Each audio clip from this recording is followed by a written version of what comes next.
స్వప్న గారు, ఫస్ట్ మీ టీం నుంచి ఎవరు రాబోతున్నారు? ఫస్ట్ బ్యాట్స్మెన్ ఎవరు? ఒక టపాకాయలు అంట అమ్మాయి రాకెట్ లాగా దూసుకెళ్ళిపోతుంది, శ్రీ వైష్ణవి. సో శ్రీ వైష్ణవి పాడబోతున్న పాట చందు, ఇది ముకాబ్లా అది ఇది అన్నారు, కానీ నాది చాలా ప్రేమతత్వం కాబట్టి నేను ఎక్కువగా ఎంకరేజ్ చేసే ప్రయత్నం చేస్తాను. నువ్వు కూడా నర్వస్ అవ్వకు. క్లాప్స్. రాకెట్ లాంటి Shri Vaishnavi, let's welcome her. లాలు దర్వాజలస్తరు బోనాల్ పండగ కస్తనాని రాకపోతివి.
లెట్ మీ ఆస్క్ హేమచంద్ర గారు. ఫస్ట్ బొట్ట ఎవరు డిజైన్ చేశారు? Makeup uncle. అసలు ఎంత క్యూట్ గా డిజైన్ చేశారంటే వాట్సాప్ బ్రాండ్ అంబాసిడర్ నువ్వేమో అనుకుంటారన్నమాట.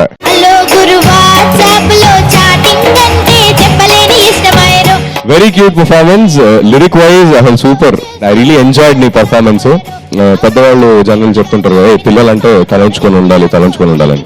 అది మా జనరేషన్ చాలా మంచిగా ఫాలో అవుతుంది తెలుసా. మా జనరేషన్ అంటే తలంచుకొని ఉండాలంటే సింపుల్ గా ఫోన్ పట్టుకొని ఇలానే ఉంటున్నాం. తల వంచే పని చేయట్లేదు కానీ తల వంచే పని చేస్తున్నాం. ఓకే, సో స్వప్న గారు ఎలా ఉంది మీ team member? Shri Vaishnavi WhatsApp లో ఫేస్బుక్ లో ఫ్లైంగ్ ఇస్తున్నా, తీసుకో. Thank you ma'am. ఎంత చక్కగా, ఎంత ముద్దుగా, ఎంత వైబ్రెంట్ గా పాడావు తెలుసా నువ్వు. అసలు అంటే శృతి లయ అవన్నీ ఓకే, బట్ ఎంత యాక్టివ్ గా పాడావంటే చాలా చాలా చాలా బాగుంది ఈ పర్ఫార్మెన్స్. ఈ పాటని ఫేస్బుక్ లో పెట్టావంటే రచరచ అయితదిరో. సూపర్. ఓకే, సో అనశ్రీరామ్ గారు, నీ ఫేస్ ని ఫేస్బుక్ లో పెడితే ఒక్క లైక్ రావట్లేదా? ఈ సెల్ఫీలన్నీ ఫేస్బుక్ లో పెట్టి చూడు, ఎవరైనా ఒక్క లైక్ కొట్టపోయినా హేమచంద్రెడ్డి అలంచి తొక్కొడతాడు. పాడింది ఆవిడ టీము, ఇలా కూడా అక్కడ నేనున్నది మీ లెఫ్ట్ లో. ఎందుకు సార్ నా మీద? అంటే మీరు మంచోళ్ళని నిరూపించడానికి. జరిగిన వేసుకోండి క్లాప్స్. ముందుగా నువ్వు ఇంత బాగా పాడావంటే కారణం ఈ పాట రాసిన రచయితకి ముందు నువ్వు ధన్యవాదాలు తెలియజేసుకోవాలి. మూలం యొక్క నాణ్యతను ఏమాత్రం తగ్గించకుండా మంచి పదప్రయోగాలు ఇందులో చేయడం జరిగింది. ముఖ్యంగా ఏకాక్షర పదాల్లో భావం చెప్పడం చాలా కష్టం. నై నై నై, తర్వాత కోపం వస్తుందనడానికి గై గై గై, అలాంటి ప్రయోగాలు. ఈ ప్రారంభమే అదిరింది. ఇక ముందు మంచి మంచి పాటలు వస్తాయని నీ ద్వారా నాకు నమ్మకం కలిగింది. థ్యాంక్ యూ అన్న శ్రీరామ్ గారు, and thank you so much Sri Vaishnavi. All the very best. చాలా బాగా పాడావు. ప్లీజ్.